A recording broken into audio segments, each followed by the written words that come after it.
Hello guys, good morning. So ngayon ay prepare na ako ng aming food. At ang lulutuin ko ay ginisang sardinas na may miswa. So ito, nagkagayat na ako ng kamatis. Tinanggal ko ng buto para sa ating lulutuin. So ang gagamitin ko ay mega sardine. So yung isa ay in tomato sauce chili, with tomato sauce chili added. Yung isa naman ay tomato sauce lang. So para hindi maanghang masyado, dagdagan natin ng isang higi na anghang. So yan, dalawang kamatis. Lagay naman natin sa lagayan.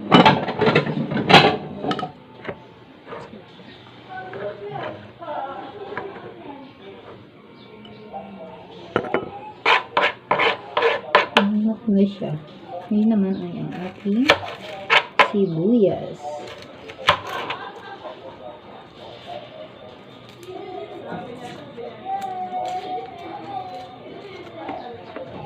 Medyo late na ako guys kasi hindi na nakapag-breakfast. Kaya nangyari ay brunch. Ako kape ako tapos nilagang balinghoy galing sa kapitbahay.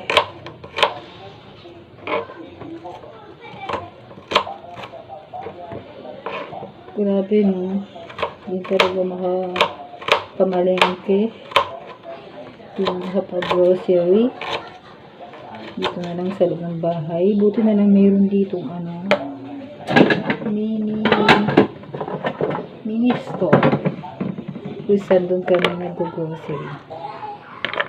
Kung matapang ang sibuyas na to, nakakapaiyak So yan, yung bawang akin na siya didikdikin dito sa pagnilis. Sorry, ang tapang talaga. Ang galit yun, bubuo ito kabalat.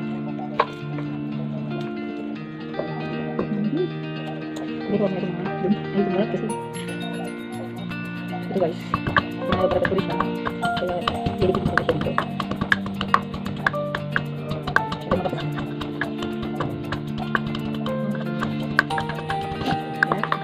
Disclaimer lang mga kabahang mga shi. Itong sardinas na ito ay hindi ito galing sa Reddit. Ito ay binili ko. Dahil gusto namin. Isa ito sa mga madaling i-stock. Diba? Madaling lutuin. So, hindi kailangan maging mahal ang ating pagkain. Kasi, basta madaling i-prepare. Mas prepare natin. So yan, ready tayo. Dito natin.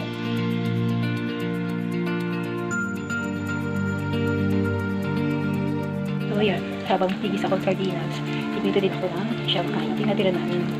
Di ba matagal na? So, naliit na ako ng mantika. Lagay na natin ang ating sibuyas.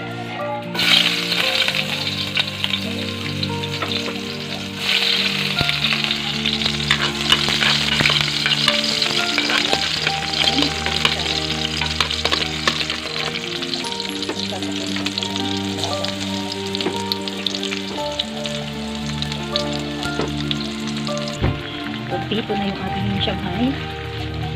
At ito, sapat na yung bawang na sibuyas. Dahil bawang siya, lagyan natin ang ating kamatis. Kunti lang ang ilagay po ng pita. Kaya hindi na siya rin. Ayun.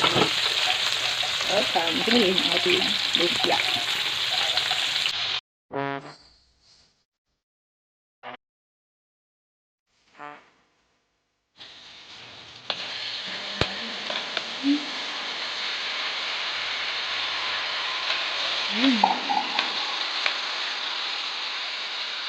Okay.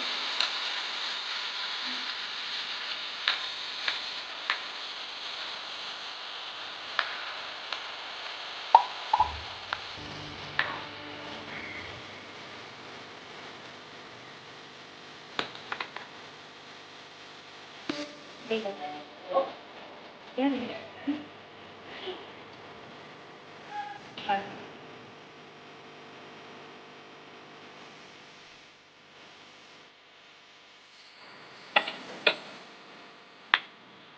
Hindi naman masyadong paminta. Pagka kulo-kulo na, saka ilagay ang ating miswa.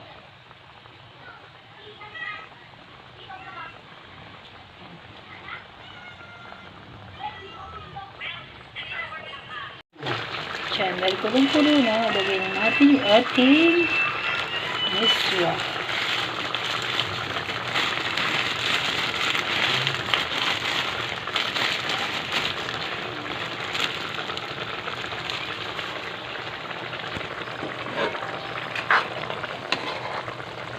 So, ito, nadugo pa siya. Baka dinagdagan ng sabaw kasi mamaya iiga na siya pag na-absorb na ng miswa. Kaya, kain na tayo. Hindi ko na nilagyan ng malunggay kasi yung daw na malunggay namin nanlagas na. Hindi na siya fresh. Kaya, hindi tayo maglalagay ng dahon. Sustansya naman ito. So, kain na tayo. Ito na siya, guys. So, kain tayo.